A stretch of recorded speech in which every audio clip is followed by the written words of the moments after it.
आखिर कैसे बनी पीपल की चुड़ैल पार्ट 2 जानने के लिए सुनिए साया रात का।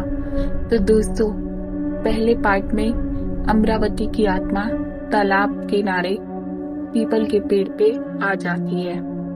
उसी रात एक डाकिया डाक बांटकर उसी रास्ते से गुजर रहा होता है। तभी पीछे से आवाज आती है, बचाओ मुझे। डाकिया डर जाता है और पीछे मुड़ के देखता है तो वहां कोई नहीं मिलता है। दोबारा डाकिया चलते जाता है, फिर पीछे से आवाज आती है, बचाओ मुझे। डाकिया डर जाता है और पीछे मुड़ के देखता है और बोलता है, भूत पिशाच निकट नहीं आवे महावीर जब नाम सुनावे, भूत पिशाच निकट नहीं आवे महावीर जब नाम सुनावे। तभी हंसने की आवाज आने लगती है। तभी डाकिया डर जाता है और अपनी साइकिल उठा के जोर से भागने लगता है। सुबह पूरे गांव में शोर हो जाता है कि तालाब किनारे पीपल के पेड़ पे चुड़ैल है। उसी रात अमरावती की आत्मा उसके माता के सपने में आती है और बोलती है, माँ मुझे बचा लो, माँ मुझे बचा लो।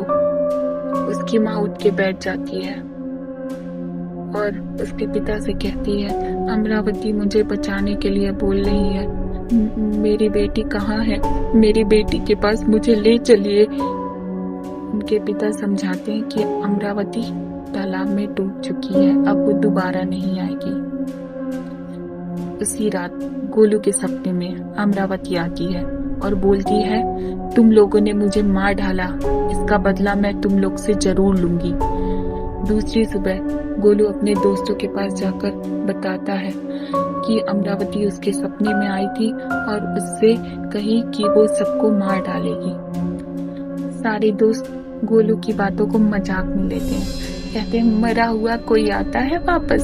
सौरभ कहता है, गोलू बेवजह का डर रहे हो, अमरावती की आत्मा वहां पे नहीं है, अमरावती मर चुकी है, अब अमरावती किसी को नुकसान नहीं पहुंचाएगी। गोलू कहता है, नहीं दोस्तों, उसने मुझे आगे बोला है ऐसे। लेकिन उसकी बातों पे कोई गौर नहीं फरमाता है। उसी रात कांचा खाना खाती है और सोने जाती है और उसके घर में सभी लोग सो जाते हैं। तभी आकांक्षा गहरी नींद में सोते हुए अमरावती उसके सपने में आती है और अमरावती कहती है, आकांक्षा तुमने मुझे नहीं बचाया, ऊपर से मुझे पत्थर मार मार के पानी में डुबा दिया, इसका बदला मैं तुमसे जरूर लूंगी। और आकांक्षा को महसूस होता है कि उसका पाँव कोई पकड़ रहा है और उसका पाँव पकड़कर अमरावती उसे घींचते घींचते तालाब के किनारे लाती है। आकांक्षा बचाओ बचाओ चिल्ला रही होती है, उसकी आवाज कोई नहीं सुनता है। आकांक्षा ने अमरावती से माफी मांगी, बोली, मुझे छोड़ दो, मैं सबको बातों में आ गई थी, माफ कर दो अमरावती, मुझसे बहुत बड़ी गलती हो गई। अमरावती ने कहा, मेरी क्या गलती थी जो तुम लोगों ने मुझे मार दिया। अमरावती ने आकांक्षा को पेड़ से उल्टा लटका दिया और उसका गला दबा दिया।